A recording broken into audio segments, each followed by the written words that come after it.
Okay, Bismillahirrahmanirrahim. So this is the first chapter, Introduction to Embedded System. Okay, sorry, I forgot to remove the name of our second lecturer.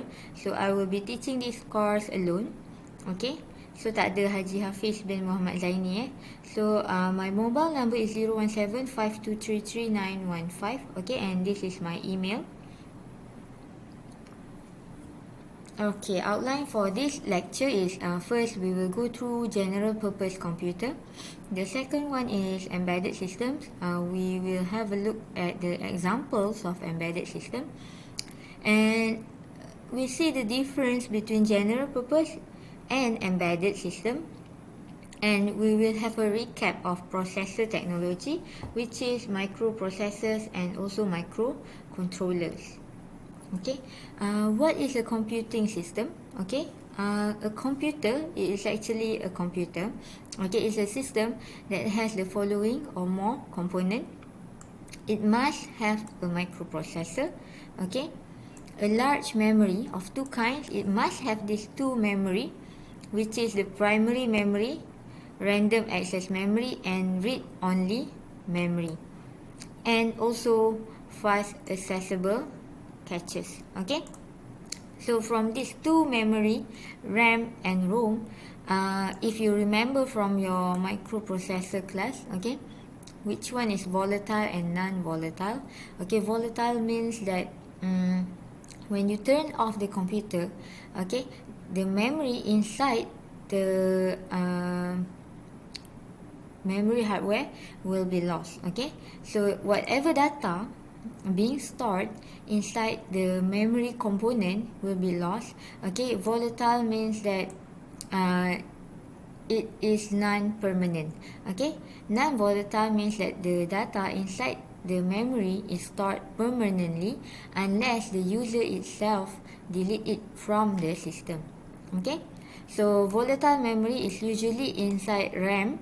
Okay, random access memory. Okay, and non-volatile is usually inside ROM. Alright, and then we also have secondary memory. Okay, so this includes hard disk, your USB, your flash drive. Okay, optical memory in CD-ROMs. Okay, from which different user programs can be loaded into the primary memory and run. Okay, you also have, for a computing system, you also have input units. Okay, example of input units are keyboard, mouse, scanner, and even the touch screen. Okay, example of output units are LED screen, video monitor, the printer, okay, your speaker. Okay, so those are examples of output units. Okay, networking units. Okay, so networking is to provide you connection to the internet. Okay, so you might have your Ethernet card, okay, server, bus driver, and last but not least, but this is very important, which is the operating system. Okay, so this is like a manager of your computer. Operating system has the general purpose user and application software in the secondary memory. Okay, so this is the overview of the component inside a computing system. Okay, so you have a CPU connected to the address bus. Okay, from the CPU going through the address bus and going towards the memory and also input and output. Okay, you also have your memory component and input and output interfaces. Okay, from the CPU you will have a two-way connection to the data bus. Okay, this is why two-way, because the data can go from the CPU, okay, going out and into the CPU.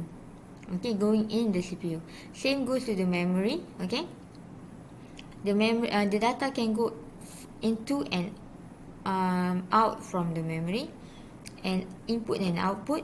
The data can be read from the input and being stored in the memory or CPU, and the data can be sent out to the output. Okay.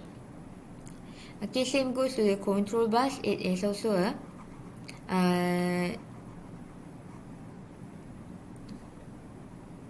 bidirectional. Okay, so the control bus is also bidirectional, going in and out from the CPU, memory, and input-output interfaces. Alright, embedded system has the same structure but at a smaller size. Alright, I'm sorry. Okay, so what is the definition of embedded system? So simple definition: a system whose principal function is not computational, okay, but which is controlled by a computer embedded within it. Okay, so comparing with your computer, the main purpose of your computer is to compute. The name itself implies that it is a machine to do computing, okay, with a main function of computing. Okay, for example, you need to process data. Okay, so you install, for example, Excel, so you can key in whatever information that you have, and you can save it into the Excel. Okay, or you want to do some mathematical evaluation or mathematical analysis, you might install MATLAB software. Okay, you can do some coding, translate your mathematical equations into coding, and you can do some calculation inside the MATLAB.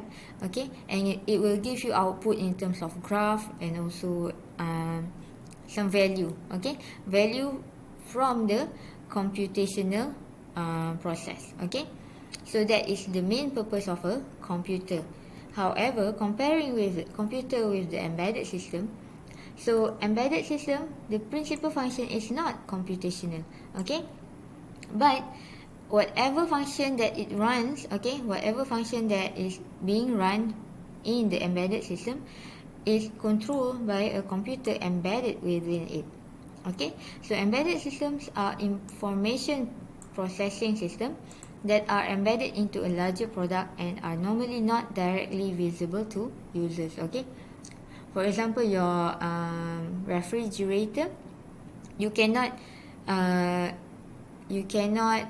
you just able to use your refrigerator, but you cannot reprogram your refrigerator depending on your requirement. Okay, you might able to change the temperature and so on using the button provided, but you cannot change the coding inside the microcontroller of your refrigerator.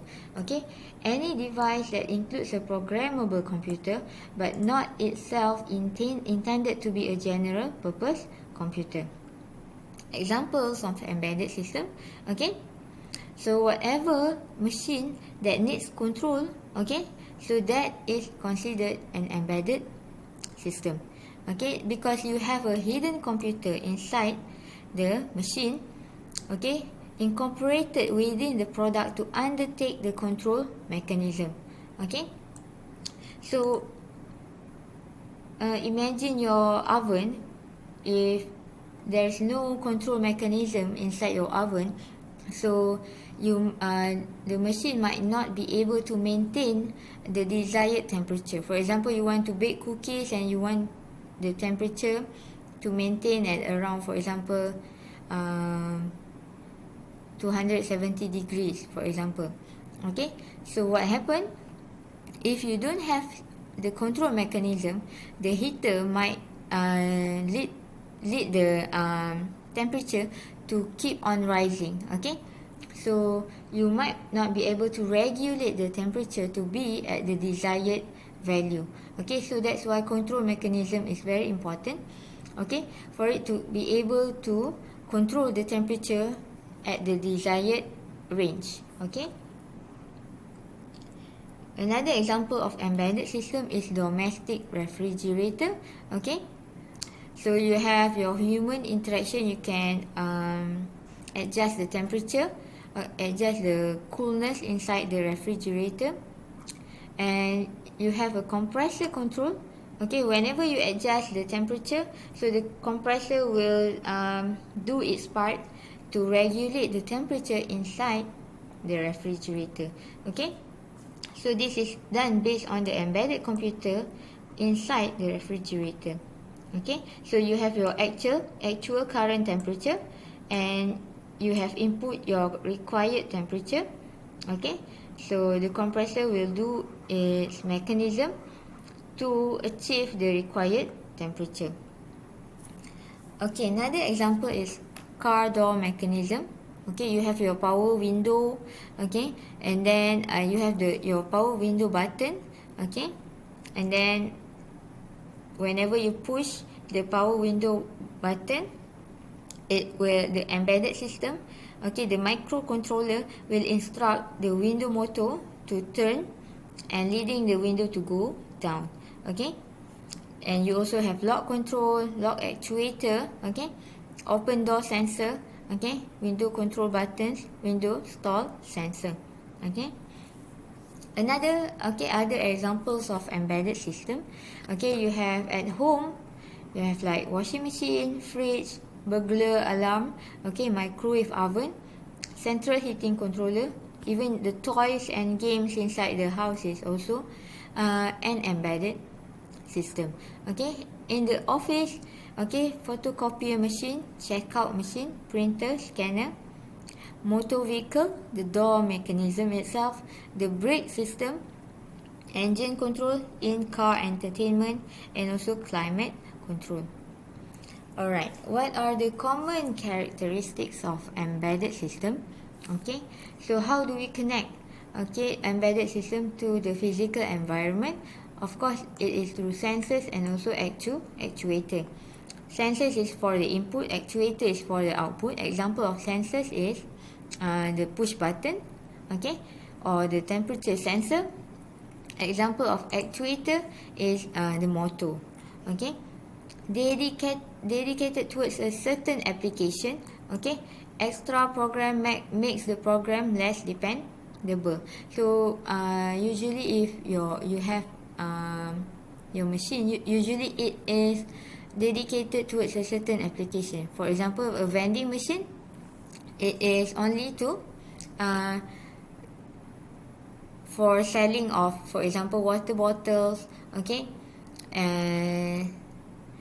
so it is quite rare to have a vending machine, a coffee machine and vending machine being combined together. Usually for a vending machine, when you key in, when you put in your money, it will just let down some of the water bottles.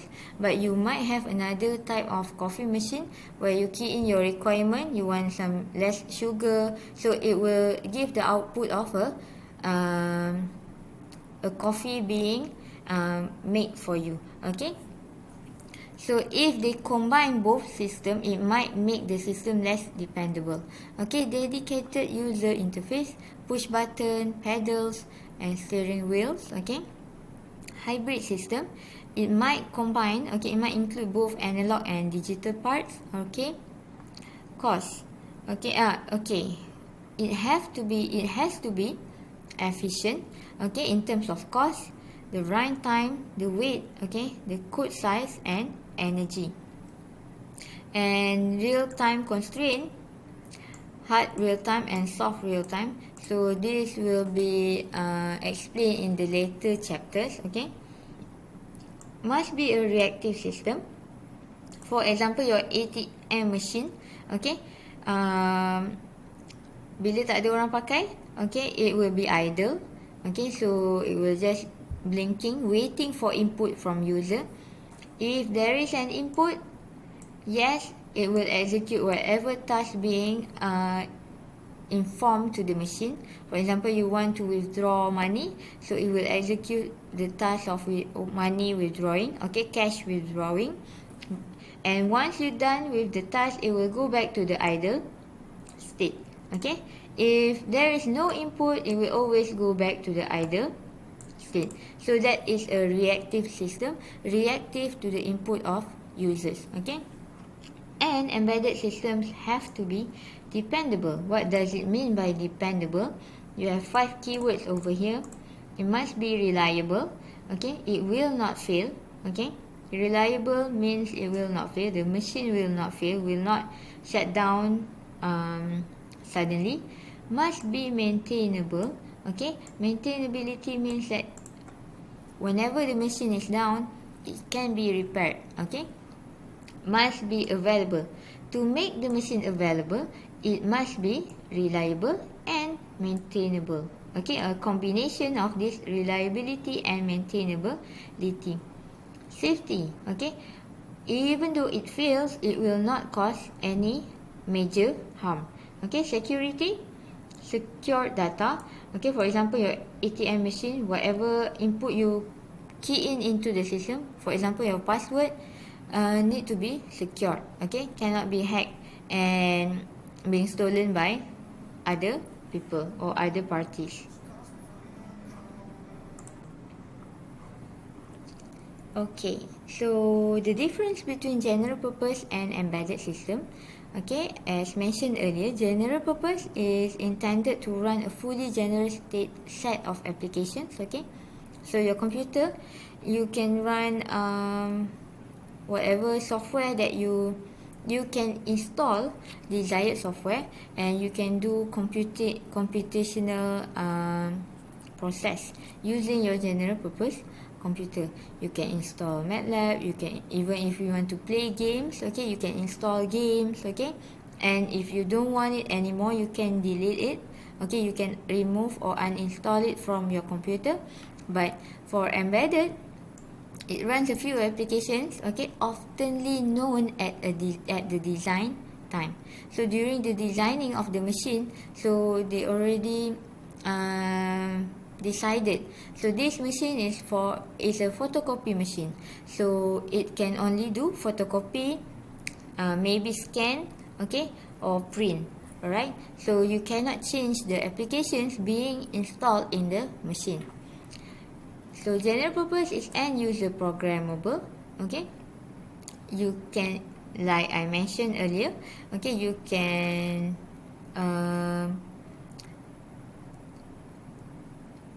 install or uninstall software inside the computer.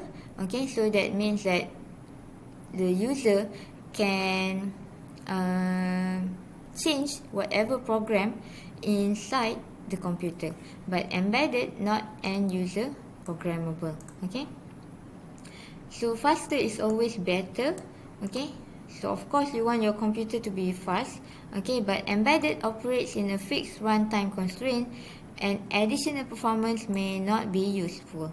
Okay, differentiating features. Okay, of course the speed, the software compatibility. So of course when you buy your computer, you want it to be compatible with whatever software that you want to use. Okay, cost, you can get it at around like 1,000 over, okay, up to 5,000 and even more, okay, depending on the requirement. Okay, i3, i5 or i7.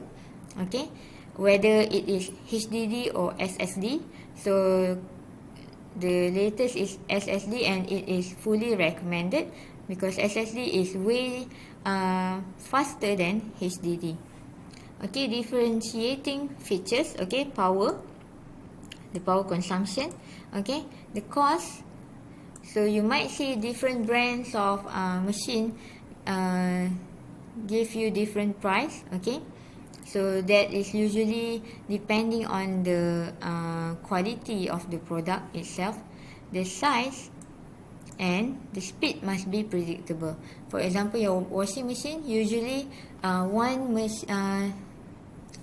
washing cycle will give you around 40 minutes. Okay, so it must be predictable. Alright. Okay, what is CPU? Central Processing Unit. A unit that centrally fetches and processes a set of general purpose instructions. Okay, remember your microprocessor, you have your ALU, arithmetic and logic unit. Register, this is where you store your data. Control unit, bus, and you have address bus, data bus, and also control bus. And for microprocessor, it is a single VLSI chip that has a CPU and may also have some other units. Okay, so this is the microprocessor. Okay, connected to boot ROM, instruction program, data RAM, transducers. Okay. Microprocessor by itself is useless, and it must have external peripheral to interact with the outside world. Okay. What about microcontroller? Microcontroller is an integrated chip that has processor, memory, and several other units to form the microcomputer part of the embedded system. Usually for microcontroller, you already have all this together embedded inside the same chip.